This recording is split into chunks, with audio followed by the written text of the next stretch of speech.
पंचतत्व के इस पुतले का क्या करता अभिमान रे। काली गोरी इस चमड़ी की माटी एक समान रे। काली गोरी इस चमड़ी की माटी एक समान रे। कोई जन्मे राजभवन में, कोई गरीब पले पटरी में। कोई जन्मे राजभवन में, कोई गरीब पले पटरी में। लेकिन मरघट सबका प्यारे, लेकिन मरघट सबका प्यारे। जलता एक समान रे। काली गोरी इस चमड़ी की माटी एक समान रे। काली गोरी इस चमड़ी की माटी एक समान रे। रह जाएंगे माल खजाने, होश में आवे होश दीवाने। रह जाएंगे माल खजाने, होश में आवे होश दीवाने। मेरा मेरा करते पगले, मेरा मेरा करते पगले। निकल जाएंगे प्राण रे। काली गोरी इस चमड़ी की माटी एक समान रे। काली गोरी इस चमड़ी की माटी एक समान रे। भरम भरा क्या टूट रहा है, क्यों संसार में जूझ रहा है। भरम भरा क्या टूट रहा है, क्यों संसार में जूझ रहा है। जाग जा अपने घर के भीतर, जाग जा अपने घर के भीतर। पानिज आत्म राम रे। काली गोरी इस चमड़ी की माटी एक समान रे। काली गोरी इस चमड़ी की माटी एक समान रे। पंचतत्व के इस पुतले का क्या करता अभिमान रे। पंचतत्व के इस पुतले का क्या करता अभिमान रे। काली गोरी इस चमड़ी की माटी एक समान रे। काली गोरी इस चमड़ी की माटी एक समान रे।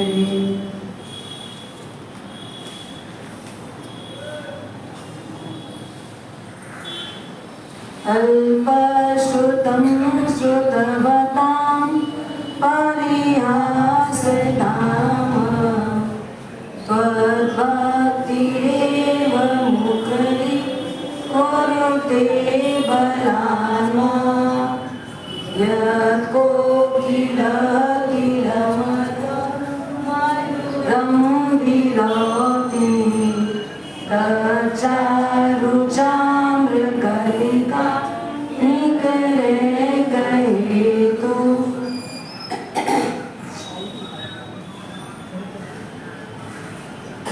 11 अंग सूत्रों के आज नाम लिख करके आपको बिना देखे 11 अंग सूत्रों के नाम प्रवचन के बाद लिख करके देना है। 11 अंग के बाद 12 उपांग के नाम याद किए अपन ने। पहला क्या है, दूसरा, तीसरा,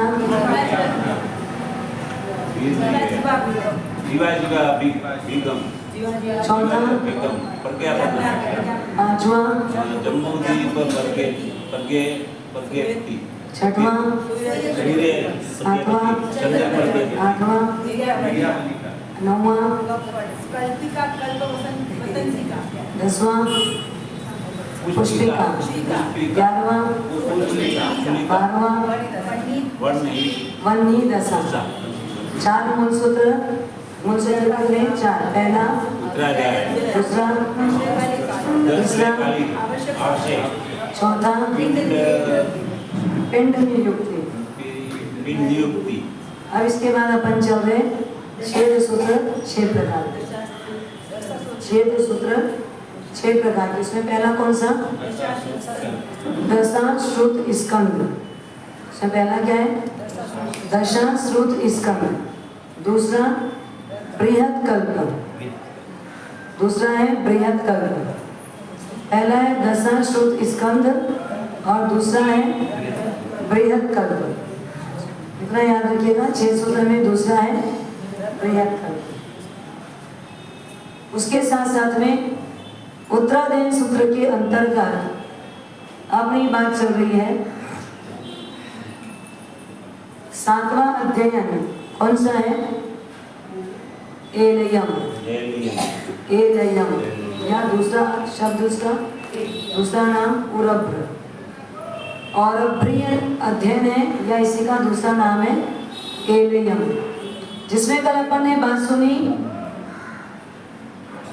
एक बकरे को खूब खिलाया जाए, पिलाया जाए, खूब प्रेम से, प्यार से, सम्मान से, सब कुछ अच्छे तरीके से उसको पोषण मिलता है और उस पुष्टि से वो बड़ा प्रसन्न रहता है। और उसको पता नहीं ये सब खिलाने पिलाने के बाद आखिर मेरा क्या किया जाएगा। और जब यजमान आते हैं, मेहमान आते हैं, तब उसको समझ आता है इतने दिन तक मेरे साथ जो अच्छा व्यवहार हुआ उसका कारण क्या था। हम जो इस शरीर को अच्छा खिला पिला रहे हैं, इसका कारण क्या है? दुर्गति में ढकेलना। हाँ, बात समझ में आ रही है?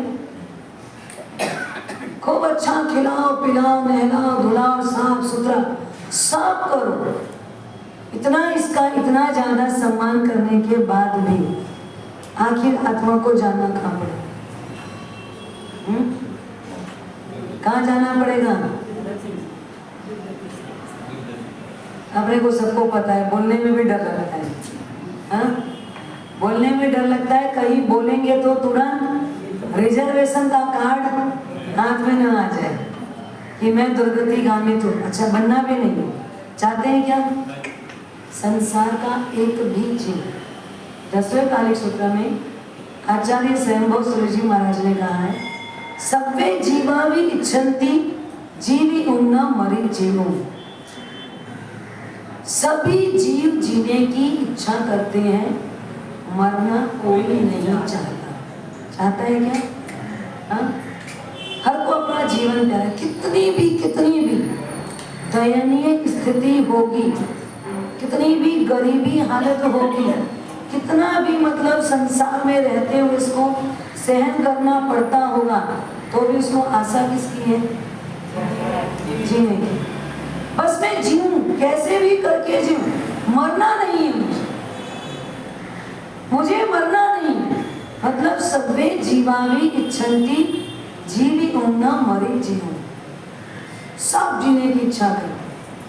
आप एक सामान्य सा प्राणी चींटी को ले, जो चींटी अगर सीधे जा रही है, आप उसके सामने हाथ रखो, उसको रोको, तो वो क्या करेगी? उसको समझ में आ जाएगा रोक रहे, मतलब मेरे सामने कुछ भी ज्यादती कर सकते। वो क्या करती? रास्ता बदल दे। आप उस रास्ते में पहुंच जाओ, उस रास्ते को बंद करो, वो क्या करेगी? फिर रास्ता बदल देगी। मतलब उसको एक ही है, मुझे जिधर जाना है जाने दो, पर मैं तुम्हारे दाने से मरने वाली नहीं। एक छोटा से छोटा तुच्छ प्राणी भी जीने की इच्छा करता है। किसकी इच्छा करता है? जीने की इच्छा करता है, मरना कोई चाहता नहीं है। और हम जितने अपने आप को सजा रहे, संवार रहे, आपको लगता है कि अब शायद हमको अमर पटा मिल गया है। अमर पटा मिल गया आपको? हाँ, इतनी मेहनत की, अमर पटा नहीं मिला। अमर पटा होता है कि नहीं होता? होता है। कहाँ मिलता है?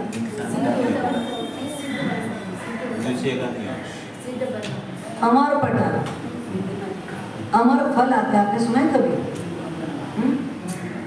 राजा भर्तृहरि, उनके राज दरबार में नृत्यांगना जो नाच करती थी, वैसे वो बाहर वेश्यागमन भी करती थी। एक बार उसके साथ प्रसन्न होने वाला आदमी उसको अमर फल देता है, तो वेश्या विचार करती है, ये अमर फल खा करके मेरी उम्र बढ़ जाएगी, मैं दीर्घजीवी हो जाऊंगा, मैं चिरंजीवी हो जाऊंगी, और इतना लंबा जीऊंगी उतना ज्यादा मेरे को पाप लगे। मैं जितना ज्यादा जीऊंगी उतना ज्यादा, क्योंकि मेरा पूरा जीवन पाप में डूबा है, मैं पूरे समय पापाचार में हूँ, तो मेरा इतना लंबा जीना मतलब लंबे समय तक पाप करना है, लंबे समय तक मुझे पाप करना पड़ेगा। इससे अच्छा ये फल मैं किसको दे दूं? राजा भर्तृहरि को दे दूं, क्योंकि वो प्रजा का प्रिय है, प्रजा का पोषण करने वाला है, प्रजा में उसकी एक अच्छी पहचान है। अगर ये फल हमारे न्याय प्रिय राजा खा लेंगे और उनकी उम्र अगर लंबी होगी, तो निश्चित तौर पर वो प्रजा का पोषण लंबे समय तक कर पाएंगे। तो प्रजा पालक खाए तो ज्यादा अच्छा। ये सोचकर उसने वो फल किसको दिया? राजा को। राजा भर्तृहरि के पास फल पहुंचा, तो राजा भर्तृहरि को सबसे ज्यादा लगाव किससे था? कौन सी रानी से? हाँ? रानी पिंगला। हाँ? पिंगला रानी से बहुत ज्यादा लगाव था, अति आसक्त थे।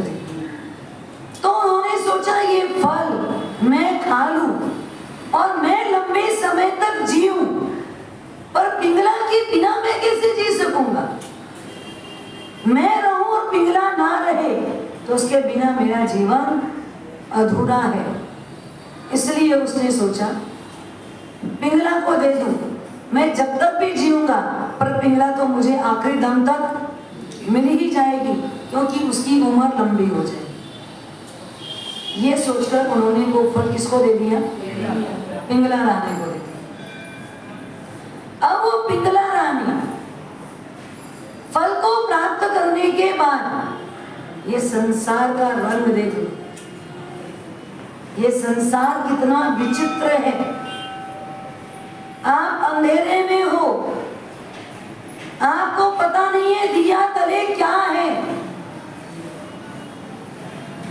ये संसार में जी रहे वहां भ्रम है, और बहुत बड़ा भ्रम है।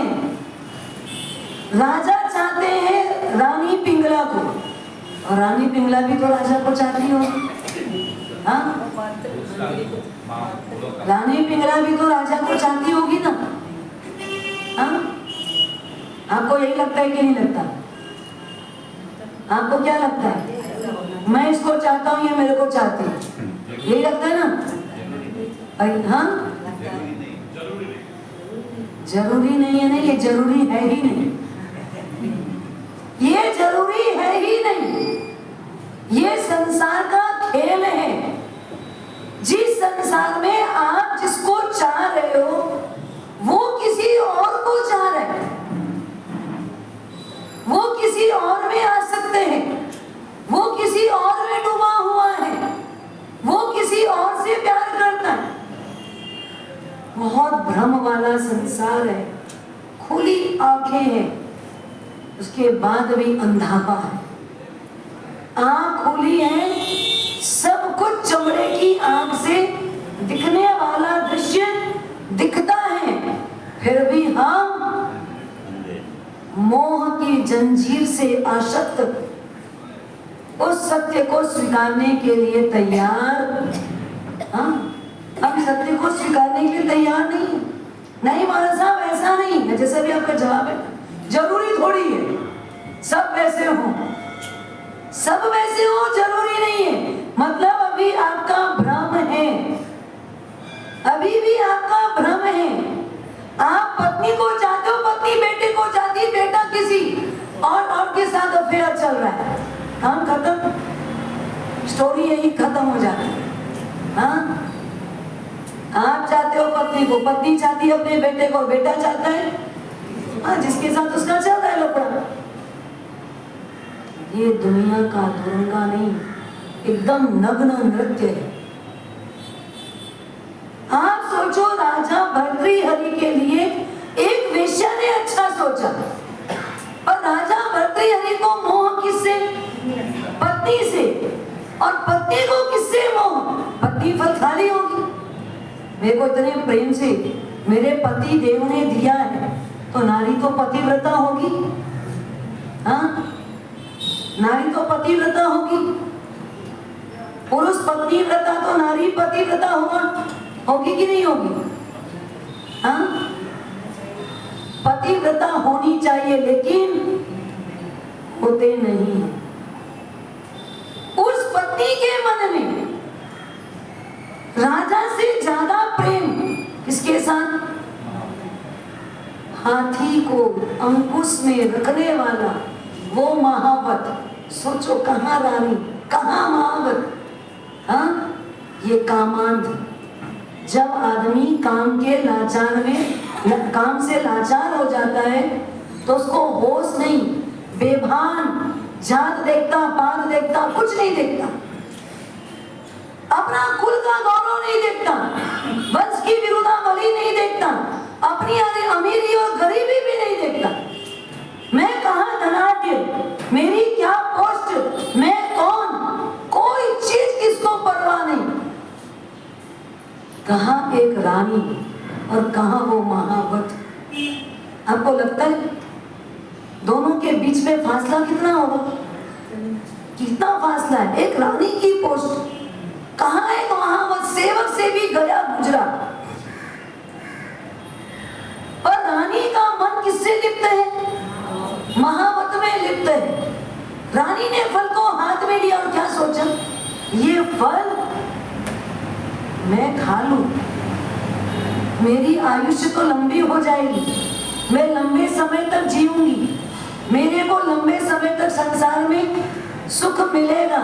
और उस महाव्रत के बिना मेरा क्या, उस महाव्रत के बिना मेरा क्या, मैं लंबे समय तक जीऊं और मुझे वो महाव्रत ना मिले तो मेरा जीवन रसहीन हो जाएगा। ये फल किसको दे दूं? ये कहानी नहीं है, ये कहानी नहीं है, ध्यान रखना। आंख खोलने वाली घटना है, आंख खोल दे वो घटना है, और ये इतिहास बना हुआ है, इस इतिहास सर्जन हुआ इसके साथ। ये राग से वैराग्य की ओर जाने की प्रक्रिया थी। राग पर कैसे कुठाराघात होगा और कैसे वैराग्य का दीपक प्रज्वलित हो जाएगा। वो फल रानी ने किसको दिया? महावत को दे दिया। यार तुम ले लो ये फल और तुम खा लो, तुम बिना तो मेरा क्या, तुम हो तो मैं कुछ हूं, ऐसा कहकर उसने महावत को दिया। महावत ने फल लिया। महावत किसको चाहता है? हाँ, वेश्या को चढ़ाया। महावत का जीवन वेश्या के बिना अधूरा था। वो रात दिन वेश्यावृत्ति करता था, वेश्या के सहवास में रहता था, उसको वो वेश्या चाहिए थी। उसने बोला मैं लंबा जीऊं, चाहने वाली कौन है? उधर रानी है, और ये किसको चाह रहा है? देखो कहाँ उसको रानी मिल रही थी, अब वो किसको मिलना चाहता है? हाँ, देखो कितना कितना अप डाउन है, कितना अप डाउन है संसार। इंद्रियां ऐसे नचाती है, हमारी इंद्रियां हमको ऐसे नचाती है। अरे अपनी जाति का ध्यान रखो, कुल का ध्यान रखो, वंश का ध्यान रखो, आप कहाँ पैदा हो इसका ध्यान रखो। आपके पास आपका गौरवपूर्ण कुछ तो वर्तमान इतिहास कुछ तो बने, क्या गौरव में आपका जीवन है। अनादि काल की ये वासनाएं आदमी को सताती है, भान भूल जाता है मैं कौन हूँ, मेरा धर्म क्या है। जैन धर्म मत समझना, तो ऐसे मानव धर्म समझना। मेरी मानवता क्या है, वो उस मानवता को भूल जाता है, और मानवता को खो करके वो कुछ भी बड़े से बड़ा पाप, और सबसे बड़ा पाप ध्यान रखना, ये इतना घिनौना पाप है जिसकी सजा नरक में कभी फोटो में देख लो तो आप हिल जाओगे अंदर से। महावत ने वो फल किसको दे दिया? वेश्या को दे दिया। वेश्या के हाथ में फल आया, वेश्या को लगा ये दूसरा फल आ गया, बहुत स्पीड से आ गया, बात क्या है। पर ऐसे फल को खा के आखिर में क्या करो? ऐसे फल तो जितने हमारे राजा खाएं वो ही अच्छा है। वेश्या ने वो फल खाया नहीं, और किसको दे दिया? घूम फिर के कहाँ आया? गाड़ी के बैल है कि नहीं हम? गाड़ी के बैल के भांति जीवन है कि नहीं हमारा? बस घूम फिर के वापस वही, ये खूंटा लगाए घूम फिर के वापस वही, ये खूंटा लगाए वापस घूमते फिर वापस वही, ये हमारी लाइफ। आज तक इस संसार में हमारी आत्मा अनादि काल की यात्रा में, अनादि मतलब शुरुआत ही नहीं, घूमते घूमते घूमते घूमते घूमते अब तक घूम घूम के कहाँ पहुंची? बता कहाँ पहुंची? बस यही संसार का चौक, ये खोटा बंधा हुआ है, राग और द्वेष के खोटे से बंद करके हम बस घूमते घूमते घूमते घूमते घूमते घूमते वापस वही की वही कितने जन्म कर चुके। वो फल घूमते घूमते कहाँ पहुंचा? वापस राजा के पास। राजा के हाथ में फल लगा, भर्तृहरि। कौन है राजा? बहुत बड़ा। वो राजा भर्तृहरि के हाथ में जब फल लगा, भर्तृहरि ने सोचा ये अमर फल, ये तो मैंने किसको दिया था? रानी को। ये वेश्या के पास कैसे गया? वापस यहाँ तक कैसे आया? कहानी खोजनी तो चाहिए, खोजबीन करनी चाहिए, और खोजबीन हुई। क्या पता लगा? ये सब चक्कर है। जो जिसको चाहता है वो किसी और को चाहता है, वो जिसको चाहता है वो कोई और को चाहता है। सब एक कदम एक कदम एक कदम आगे आगे आगे आगे। राजा भर्तृहरि को लगा मैं पिंगला को चाहता हूँ, पिंगला किसी और को चाहती हूँ। धिक्कार है इसे संसार को। मैं किससे मोह कर रहा हूँ और क्यों कर रहा हूँ? जिसको मेरे से प्रेम नहीं, मैं उससे क्यों मोह करूं? आज से, अभी से, इसी वक्त से राजपाट गद्दी सब कुछ त्याग दिया, छोड़ दिया। पत्नी को ही नहीं, पत्नी के साथ इससे जुड़े सारे रिश्ते नाते सब कुछ छोड़ दिया, क्योंकि आपको पता होना चाहिए ये दुनिया से जब आप विदा होगे तो कौन कौन आपके साथ होगा, कौन कौन साथ होगा, क्या क्या साथ होगा? हाँ, क्या क्या साथ होगा बताओ? एक सेठ जी जिसकी अलग अलग पत्नियां, वो पत्नियां जिसको एक दिन सेठ जी ने बुलाया और कहा कि अब मेरा जीवन अंतिम छोर पे दिखता है, तुमको मेरा साथ निभाना होगा। पहली पत्नी बोली, देखो सेठ जी, आप यहाँ हो तब तक तो मैं साथ निभाऊंगी, लेकिन जितने आपकी आंख बंद हुई मैं आपके साथ नहीं जाने वाली, मैं आपके साथ नहीं जाने वाली। दूसरी पत्नी ने बोला, आपकी आंख बंद होगी तो ज्यादा चिंता मत करो, मैं कम से कम मरघट तक तुमको छोड़ने जाऊं। तीसरी पत्नी ने बोला, देखो आपको चिंता तो सता रही होगी, पर हम जहां तक जा सकते वहीं तक जाएंगे, खूब हुआ तो मैं आपको चीता की लकड़ी तक साथ दूंगी। चौथी पत्नी जिसके प्रति वो सेठ स्वयं उदासीन था, जिसको वो कम चाहता था, यदा कदा कभी कभी उससे मिलता था, उसने सोचा तीन को बुला लिया हूं, तीन कुछ बोली, चौथी को पूछ तो लूं कि वो मेरा कितना निभाएगी, कितना मुझको निभाएगी। चौथी पत्नी को पूछा तो उसने कहा, सेठ जी आप चिंता मत करो, आप मुझे यहाँ कितना पूछ रहे हो इससे मुझे कोई मतलब नहीं, मैं आपसे जुड़ी हुई हूँ तो मैं आपको इस लोक में और परलोक में भी साथ निभाऊंगी, मैं आपको आने वाले जन्मों में भी साथ दूंगी।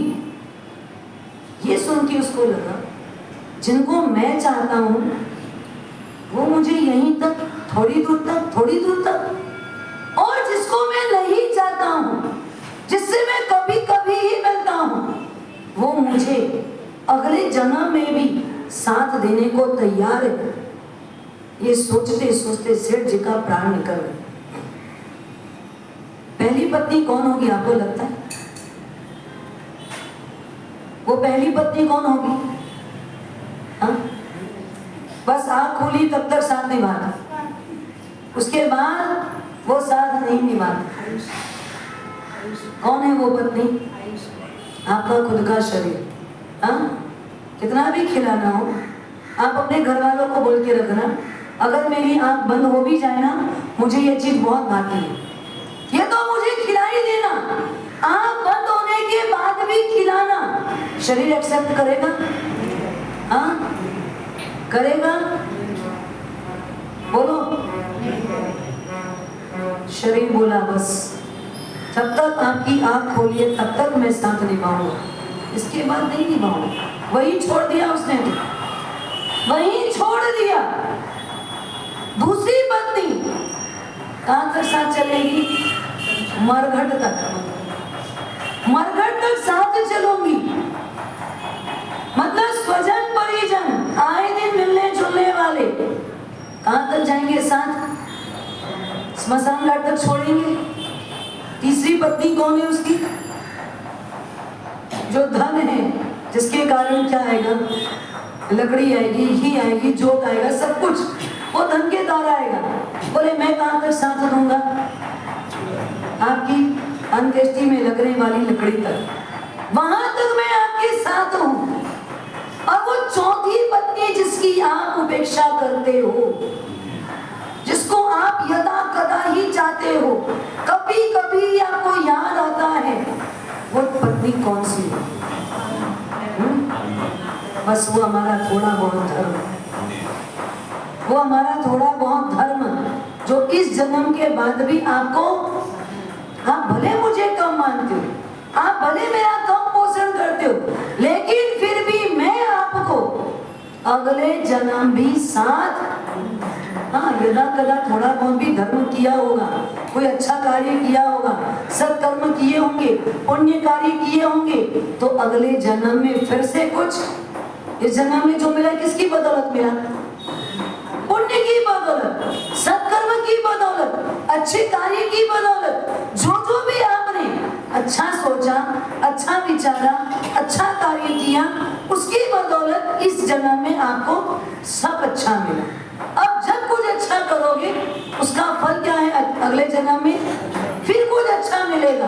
तो साफ सुथरा शब्द है, अगले जन्म तक साथ निभाने वाला कौन? हाँ, ध्यान रखना।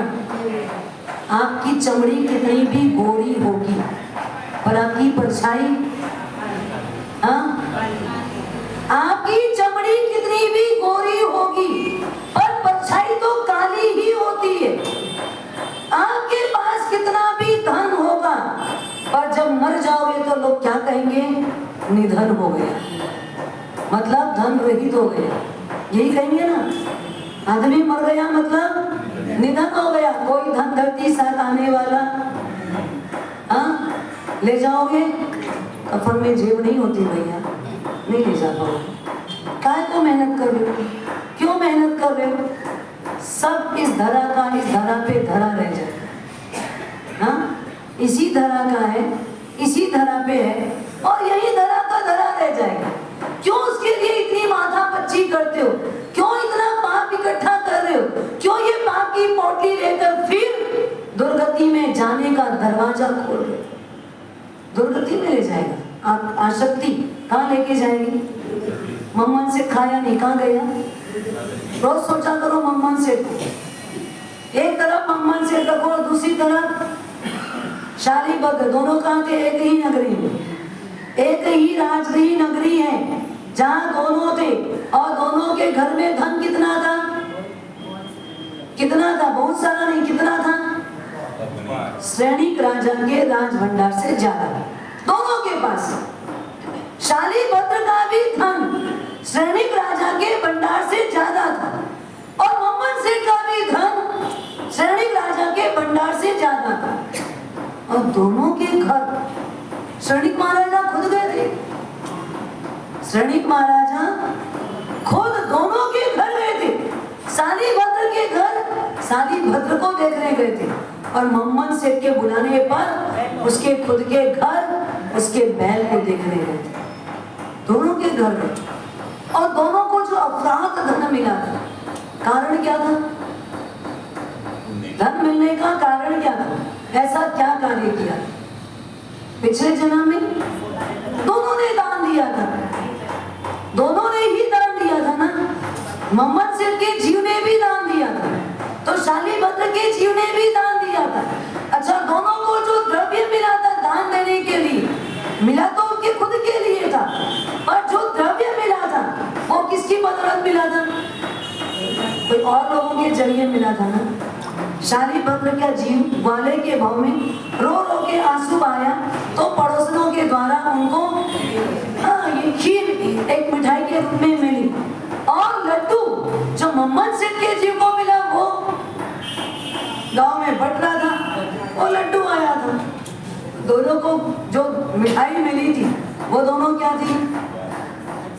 दोनों ही कहीं की आई हुई, कहीं से मिली हुई, किसी के द्वारा आया हुआ वो मिठाई थी। लेकिन वो दोनों ने मिठाई का क्या किया था? उलट भाव से दान दिया था। एक कटोरा खीर रो रो के आंखें सुझा करके जिद करके हट करके माँ से मांगा, माँ की आंखों का आंसू पड़ोसनों का दिल पिघला दिया और उससे मिली हुई खीर उलट भाव से मासक क्षमण के तपस्वी को उस ग्वाल बालक ने पैरा। ऐसा ही काम मोहम्मद सेठ के जीव ने, जो एकदम सुगंधित पौष्टिक अच्छी में अच्छा द्रव्य डला हुआ ऐसा मोदक लड्डू जो आया, वो लड्डू बहराया कैसे? उलट भाव से बहराया। देने के बाद दोनों में भाव चला। देखना कितनी सारी कहानी से मिला है। देने के बाद संस्कार दोनों में चला, गुणाकार दोनों का हुआ है। एक का गुणाकार अनुमोदना का हुआ और दूसरे का गुणाकार पश्चाताप का हुआ। फर्क यहाँ जाके है। देने के भाव, देने के संस्कार, देने की वृत्ति, देने के बाद दोनों के परिणाम चलते रहे।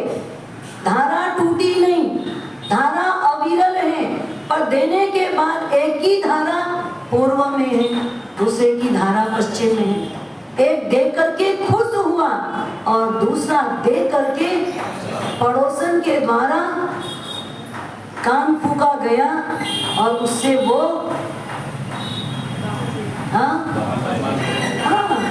अनुमोदना की बजाय पश्चाताप क्यों कर दिया, क्यों दे दिया, नहीं देना था, वापस मांग लेता हूं।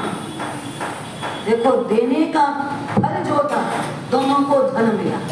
यहाँ तक की स्टोरी बराबर है ना, दोनों में बराबर बराबर संतुलन चल रही है, दोनों को धन बराबर मिला है। और देने के बाद अनुमोदना हुई, उसका फल सालिभद्र ने भोगा।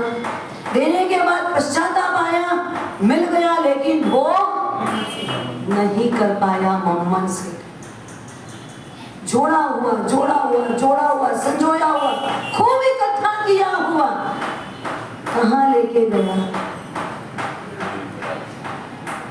सालिभद्र के पास भी धन तो बहुत है, छोड़ना दोनों को पड़ा, सबको छोड़ के जाना है, चाहे चक्रवर्ती हो, चाहे तीर्थंकर हो, चाहे कोई भी हो, जिसके भी पास बाह्य संपत्ति है सब छोड़ के ही जाएंगे, कोई लेके जाता नहीं। एक एक कुदरत छुड़वा दे और एक एक दिल छोड़ दे, दोनों में अंतर यही है।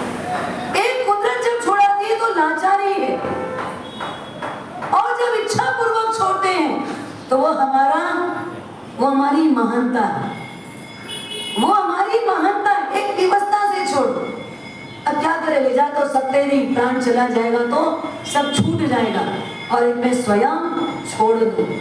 इतना अंतर होने के कारण आप कितना भी धन कमा लो, जब मरोगे तो लोग क्या कहेंगे?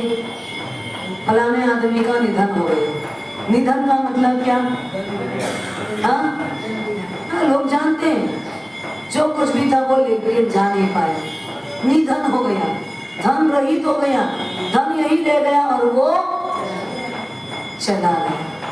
तो विचार ये करना है, अपनी बात ये है कि आप जहां खड़े हो, जिसको आप चाह रहे हो, ये दुनिया कहीं और है। सब कुछ छोड़ा, भर्तृहरि को समझ में आ गया ये संसार कैसा है। आपको खुली आंखों से सब दिख रहा है, फिर भी आपको क्या लगता है? थोड़े समय के बाद ठीक हो जाएगा, थोड़े समय के बाद अच्छा हो जाएगा, या ऐसे पलायन करने से नहीं होगा। इसको पलायन नहीं बोलते हो, ये भी ध्यान रखना। पलायनवादी इसको नहीं कहा जाता। पलायन तो वो आदमी करता है जो अपना घुटना टेक दे और सामना न कर पाए। सामना करने की ताकत है और खुद से खुद को सामना करे। सबसे पहले जीतना तो किसको जीतना? जो दुनिया को जीते वो वीर कहला सकता है, लेकिन जो स्वयं को जीते वो ही महावीर कहलाता है। ये ध्यान रखना। आपको वीर का टाइटल कोई दे भी देगा, पर महावीर का टाइटल तो खुद को जीते बिना मिलना कठिन है। खुद को जीतो, स्वयं को जीतो, और जो अपने आप को जीत लिया वो इस दुनिया का वीर नहीं महावीर बन गया। भर्तृहरि राजा छोड़ दिया, त्याग कर दिया, राजपाट वैभव विलास छोड़ दिया। उत्तराधिकार सूत्र यही कहता है, 5 दृष्टांतों में से एक दृष्टांत अभी आपको दिया था बकरे वाला, और दूसरा तीसरा दृष्टांत दे रहे हैं। जहां काकणीय हेउ सहस्रम हारए नरो अपत्थम अंबगम भुच्चा राया रज्जम तु हारए। 11वां श्लोक 7वीं गाथा का ये कहता है। दूसरा और तीसरा दृष्टांत, एक है काकिनी रत्न का दृष्टांत, 1 रुपए का 80 भाग, 80वां भाग काकिनी कहलाता है। 1 रुपए का 80वां भाग, 80 हाँ 80 भाग करो, उसका एक जो हिस्सा है वो काकिनी कहलाता है। और दूसरा दिया है आम्र फल का दृष्टांत। एक व्यक्ति जिसके पास कहीं से किस्मत से 1000 सोना मोहर मिली, उसने विचार किया ये 1000 सोना मोहर को मैं सुरक्षित कहीं रखूं और अपने घर तक पहुंचूं। तो उसके पास एक बांसुरी थी, उसने वो सोना मोहर को किस में डाला? बांसुरी में डाला और बांसुरी को अपनी कमर में बांध ली, सुरक्षित रहेगी, कहीं हिलने डुलने पर भी गिरेगी नहीं, सुरक्षित है। और बांसुरी को अच्छी मजबूती से अपने गमछे से बांध लिया और चलने लगा। रास्ते में उसको कुछ लोग मिले, उसको लगा चलो ठीक है 2-4 लोगों का साथ होगा, और वैसे भी यात्रा में 1 से 2, 2 से 3, 4 हो तो यात्रा सुखद शांति पूर्वक व्यतीत होती है, ऐसा चाणक्य नीति में भी कहा गया है। तो वो 2-4 लोगों के साथ चलने लगा। उसने विचार किया 1 रुपए का पहले तो मैं काकिनी रत्न खरीदूं, काकिनी करवा लूं, मतलब उसके 80 पैसे में खरीद लूं, पैसा समझ लो। काकड़ी मतलब अपने हिसाब से, अब इसको होता 100 पैसा अपने हिसाब से, यहाँ काकड़ी दिया तो उसको 80 शब्द दिया। उसने 1 रुपए के 80 काकड़ी खरीद ली और खरीदने के बाद सबके साथ चलने लगा। चलते चलते चलते चलते जब भी जरूरत पड़ती, कुछ भी आवश्यकता पड़ती, वो एक काकड़ी निकालता 79 काकड़ी उसकी यूज हो गई, उपयोग में आ गई, और एक काकड़ी वो कहीं ध्यान में ध्यान हो गया, चूक गया, कहीं छूट गई। बहुत याद किया, उसको याद आया, हाँ वहां मैंने काकड़ी रखी थी और वहां मेरी एक काकड़ी छूट गई। उसने अपने साथियों को बोला मुझे याद आ गया काकड़ी मैंने पीछे कहीं छोड़ी है, मैं वहां जाता हूँ और लेकर के वापस तुम्हारे साथ मिल जाऊंगा। ऐसा कह के वो काकड़ी लेने के लिए गया। जैसे ही वो अपने साथियों से अलग हुआ तो निर्जन वन, अकेला चलना है, उसको भय सताने लगा। उसको लगा मेरे पास में जो 1000 सोना मोहर है, वो सोना मोहर में क्या करूं? कोई जमीन के अंदर गड्ढा खोदूं और उसमें मिट्टी डाल के छुपा दूं, छुपा के उसके ऊपर मिट्टी डाल दूं, और जब मैं काकड़ी लेकर वापस लौटूंगा तो यहाँ से वापस अपनी बांसुरी निकाल लूंगा और सोना मोहर के साथ साथियों से मिल लूंगा, क्योंकि निर्जन वन में ठिकाना नहीं, कब कौन लूट ले, कब कौन पीछे लग जाए, कब कौन अपने साथ छीना झपटी कर दे। इस डर से उसने 1000 सोना मोहर वाली बांसुरी कहाँ छुपाई? निर्जन वन का, जहाँ कोई आदमी दिखाई नहीं दे रहा है, ऐसी जगह उसने मिट्टी खोदा और बांसुरी डाली, उसके ऊपर वापस मिट्टी डाल के पैक कर दिया और निशानी से ध्यान रख लिया मैंने यहाँ छुपाया। आगे गया काकिनी को लेने के लिए, बहुत खोजा, जहाँ उसको लगा था वहां उसको काकिनी मिली नहीं। निराश हुआ पर सोचा आखिर मेहनत करने से कोई मतलब नहीं, यहाँ को है नहीं, कोई उठा के ले गया हो। ये सोच के वहां से वो निराश लौट ही रहा था। फिर लगा निराश होने से क्या होगा, मेरे पास तो अभी बहुत है। कितना है? 1000 सोना मोहर है। वो चलते उस जगह तक पहुंचा। वहां जब पहुंचा, उस जगह गया, मिट्टी को खोदा तो वहां से वो बांसुरी गाया। वहां से वो बांसुरी चली गई, गायब हो गई। सोना मोहर एक भी उसके हाथ नहीं लगी। अब वो सिर पीटेगी, माथा फूटेगी, छाती फाड़ के रोए, वो मिलेगा क्या? मिलेगा? हाँ, वो तो जैसे ही वहां से वो गड़ के निकला, पीछे से एक चोर जिसको बराबर नजर में था, वो तो इसके जाते ही साथ गड्ढा खोदा और निकाल के ले जा चुका। ज्ञानी यहाँ पर समझाते ये हैं, एक काकिनी के लिए क्या खो दिया उसने? हाँ, अगर सब साथियों को नहीं छोड़ा होता तो उसको चिंता होती क्या? हाँ, और उसने किसके लिए छोड़ा सबको? एक काकिनी के लिए। और उस काकिनी के चक्कर में इसने क्या कमा दिया? उसको आप बुद्धू बोलोगे कि बुद्धिमान बोलोगे? हाँ, सच्ची में क्या हो? वो तो बुद्धू है आपके शब्दों में। ज्ञानी कहते हैं हमारा जीवन कैसा है? एक काकिनी को पाने के लिए, यह लौकिक सुख को पाने के लिए क्षणिक हमारा जो भी सुख है वर्तमान का कैसा है बताइए, कैसा है? आपको रसगुल्ला बहुत भाता है ना? भाता है ना? अच्छा, क्या भाता है? हमें भावे भाई वो गुलाब जामुन भाता है। चलो, एक गुलाब जामुन खाया, बहुत भाता है। पहला गुलाब जामुन का जो टेस्ट था दूसरा खाने पर वो टेस्ट बढ़ गया, हाँ? मतलब सुख कैसा है? मतलब पहले गुलाब जामुन में जो सुख था और मिलने के बाद वो सुख क्या हुआ? घट गया। तीसरा भी खा लो और मीठा लगेगा और स्वादिष्ट लगेगा और प्रिय लगेगा। स्वाद घट गया बढ़ गया? हाँ? और घट गया। तीसरा के बाद चौथा खाया तो, पांचवा खाया तो बोले हमारा साहब अब तो क्या होगा? आप नाम बोल रहे हो तो ऐसा लग रहा है कि अति हो गया। हम ज्ञानी कहते हैं बस ये संसार का सुख, आपको जिसमें सुख प्रतीत हुआ ना, आपको जिसमें सुख लगा ना, वो कितनी देर का था? पानी की बुलबुली की तरह, बिजली की चमक की तरह आपका क्षणिक सुख आया और गायब।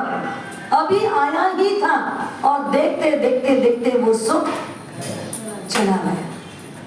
एक इंद्रिय का ही नहीं, सभी इंद्रियों का यही तमाशा, हर इंद्रियों का यही खेल है। संसार का जो भी भौतिक सुख है, एक क्षण का सुख, वो भी आभासिक है, वो भी आपका भ्रम है। उसको भ्रमधारणा मिल जाएगी मेरी एक काकिनी, इसके लिए इतना श्रम किया, इसके लिए इतना चला, इसके लिए इतना मेहनत किया उसने, और जाने के बाद वो एक काकिनी का सुख भी उसको पूरा नहीं मिला। आप जिस सुख के पीछे भाग रहे हो वो आपको सुख दे पाता है? दे पाता है क्या? आपका भ्रम है, आपका भ्रम है। और उस सुख के चक्कर में आपने आज तक आत्मा का सुख, 1000 सोना मोहर वाला सुख, आत्मा के अनंत अनंत गुणों वाला सुख, जिसको कहीं भूख ना हो, जिसको कहीं प्यास ना हो, जिसके अंदर कोई अपना नहीं, पेरा नहीं, पराया नहीं, कुछ भी ना हो, कोई गोरा, कोई काला, कोई अच्छा, कोई बुरा, ये चीज ही जिसके पास ना हो, वो आत्मा का अनंत सुख गंवा दिया आपने। किसके पीछे? एक काकिनी के पीछे। एक काकिनी के पीछे आपने 1000 सोना मोहर, मतलब आत्मा का सुख ठुकरा दिया ना, तो फिर आपको क्या बोले? आप खुद अपने आप को बोलते हो, हाँ अब तो मानते हो मेरे जैसा बुद्धिमान कोई नहीं, हाँ हमारे जैसा होशियार कोई नहीं, मेरे जैसा जानकार कोई नहीं। आपको अपने आप पे तो ये गर्व महसूस होता है, और आप भूल जाते हो जिस पर आप गर्व कर रहे हो उसको आपसे कोई संबंध नहीं, उसको आपसे कोई संबंध नहीं है। चाहे आपका धन हो, चाहे आपका कोई व्यक्तिगत संबंध हो, चाहे जड़ का राग हो, चाहे जीव का राग हो, वो भर्तृहरि राजा छोड़ दी, ठुकरा दिए। किसको? रानी पिंगला को सजा देने की बजाय अपनी आत्मा को सजा लो। किसको सजा लो? खुद को सजा लो, आत्मा का श्रृंगार कर दो। वही भर्तृहरि राजा है जो रानी पिंगला के रूप में आसक्त थे, और आसक्ति के कारण जिस राजा भर्तृहरि ने 100 श्लोक बनाया, किस पर? श्रृंगार के, पूरा एक श्रृंगार शतक लिखा है, श्रृंगार शतक राजा भर्तृहरि का आज भी अपने इतिहास के पृष्ठों पर है कि एक नारी का रूप क्या होता है, श्रृंगार क्या होता है, और रूप की छटाएं क्या होती है। इसका मतलब ऐसा गजब का वर्णन वही भर्तृहरि राजा, जिनकी आंख खोली तब उन्होंने इसी श्रृंगार से शतक के विरोध वाला वैराग्य शतक बनाया। बाहर की चमड़ी का क्या आकर्षण, और चमड़ी की परत के अंदर का रूप क्या, वैराग्य आ जाए। वैराग्य आएगा कि नहीं आएगा? हाँ, ये जो ऊपर की चमड़ी है ना, ये ऊपर की जो स्किन है, कल भी मैंने कहा था, ये ऊपर की स्किन हटा दो, राग रहेगा शरीर का? हाँ, राग हो पाएगा? कभी कभी हटाने की तो क्या जरूरत, हटेगा भी नहीं, लेकिन कभी कभी कभी कभी आंख खोलो, आंख बंद करके आंख खोलो, अंदर की आंख खोलो और चिंतन करो। जीव तो सबसे निकट का मोह जिससे किया है, सबसे निकट का अगर तेरा कोई साथी है वो कौन है? शरीर है। सबसे निकट का शरीर है। वो शरीर के अंदर क्या है? उस शरीर के अंदर क्या है? ये चमड़ी की एक परत हट जाए तो सिवाय वैराग्य के कुछ भी नहीं बचेगा। सिवाय वैराग्य के कुछ भी नहीं आएगा। शरीर का राग उसी वक्त टूट जाएगा, शरीर का राग उसी वक्त घट जाएगा, शरीर का राग उसी वक्त चूर चूर हो जाएगा। पर कभी चिंतन करोगे तब ना। तो राजा भर्तृहरि को वैराग्य आया। वैरागी बनने के बाद भी घटनाएं बहुत घटी। वैरागी बनने के बाद घटनाएं बहुत घटी। वैराग्य आया, दीक्षा ली, सन्यासी का जीवन जिया। राजर्षि भर्तृहरि और संत गोपीचंद, ये दोनों का मिलन बहुत बार हुआ। संत गोपीचंद और संत भर्तृहरि, राजर्षि भर्तृहरि यदा कदा मिलते तो आपस में एक दूसरे की आत्मा की चर्चाओं में इतने तन्मय होते कि लगता कि बस इसमें आकंठ डूबे रहे। पर परेशान तब होते वो लोग जब इनकी दो की आपस की आत्मिक चर्चा चलती और उस बीच गृहस्थ लोगों का आवागमन होता। गृहस्थ की सबसे बड़ी कमजोर कड़ी में बता दूं आपको, वो बहुत बार बताया भी प्रोचन में। आप आए, खड़े हुए, अगर धर्म लाभ तुरंत मिला तब तो ठीक, न मिला तो बाबा जी को बैठे रहने दो, चलो। हाँ, थोड़ा सा अपमान का भाव, तिरस्कार का भाव, अरे उनकी छाया में बैठे तो रहो, शांति की कहीं अनुभूति तो करो, कभी शांत होना भी तो सीखो। हर जगह शांति क्यों और एट ए टाइम अशांत क्यों? हम 2 मिनट आए, कुछ पूछ रहे, हमारे साथ दूसरे को जवाब दे रहे हैं, तब तक में अपने को जवाब नहीं मिला तो अपना मन क्या बोलता है, चलो यहाँ तो ऐसे ही चलेगा। ऐसा करके अपन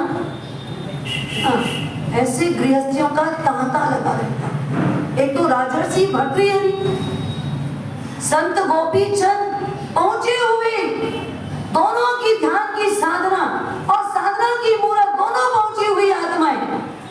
अब देखें कि ये लोग बहुत लोग आना जाना लगातार लगा रहते हैं, ब्रेक लगता ही नहीं गृहस्थियों के आने जाने से। कभी कभी कोई लोग आते हैं, बोले चलो थोड़े जाके आते हैं, हमारे साथ टाइम पास होगा। कहा भैया टाइम ही नहीं है, पास किसको करेंगे? यहाँ टाइम ही नहीं है, पास कहाँ करना है?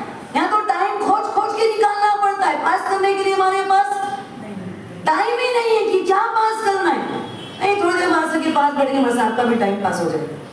नहीं भाई, ऐसे टाइम पास की हमारे पास जिंदगी नहीं है।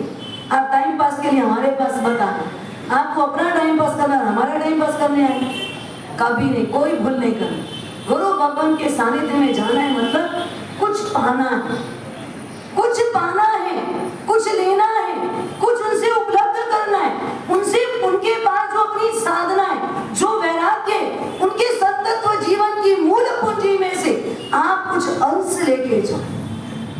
कुछ बोले तो भी ले जाओ, ना बोले तो भी ले जाओ। उनके औरे के इर्द गिर्द जो उनका संतत्व है, जो शुद्धि है, जो सुभत्व है, वो आप उपयोग में ले जाओ, उसका आप भी अनुभव करो।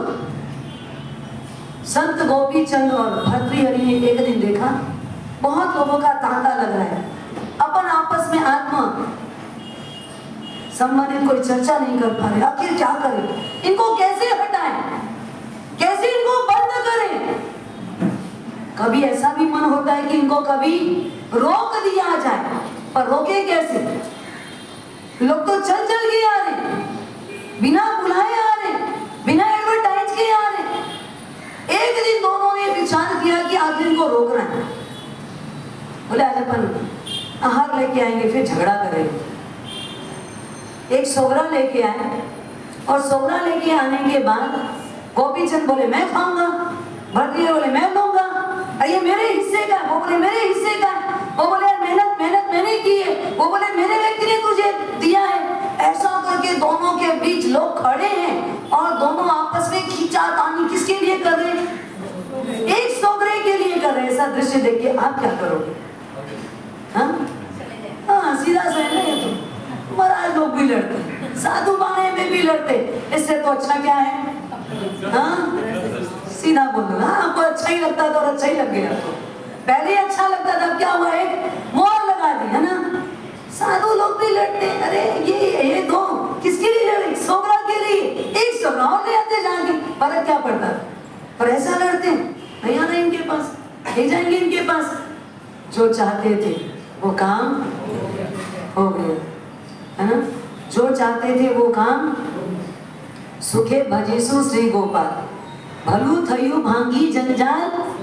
हाँ ये जंजाल थी, दोनों ने देखा ये सब चले गए, बोल के गए आज के बाद कभी नहीं जाने इनके पास, आज के बाद कभी नहीं जाएंगे इनके पास। और ये सोच के जब लोग निकलने लगे तो दोनों आपस में क्या बोलने लगे? भलू थयु भांगी जंजाल, सुखे भजेसु श्री गोपाल। भलू थयु, अच्छा हुआ ये जंजाल टूटी, अब अपन अपनी आत्मा में भ्रमण करेंगे। तो ऐसा जिनका राजर्षि का जीवन था, ऐसा संतत्व जिनके पास था, पर ये आया कहां से? आया कहां से?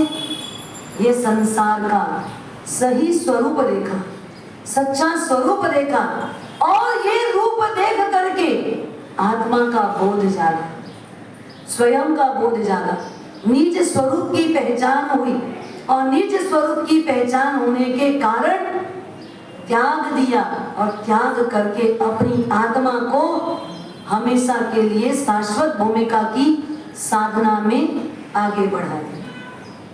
अब इधर अपनी व्याख्यान अधिकार में बात चल रही है उदय भान और वीर भान की।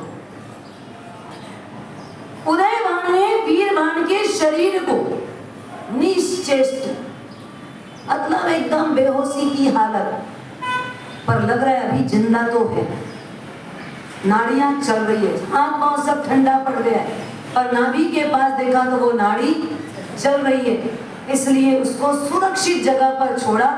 और उदय भान ने विचार करके निकल तो गया, और उदय भान कहाँ पहुंचा हुआ है?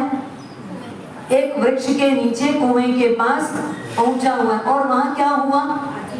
हाँ, एक हथीनी कोंड में, अपने सुंड में एक कलश लेकर गांव वालों के साथ पहुंची हुई है। इतने कोलाहल के बाद भी उदय भान की नींद खोल नहीं रही है। उस हथीनी ने कलश में पानी भरा, और पानी भर के उस कलश का पानी किसके ऊपर डाला? उदय भान के ऊपर डाला।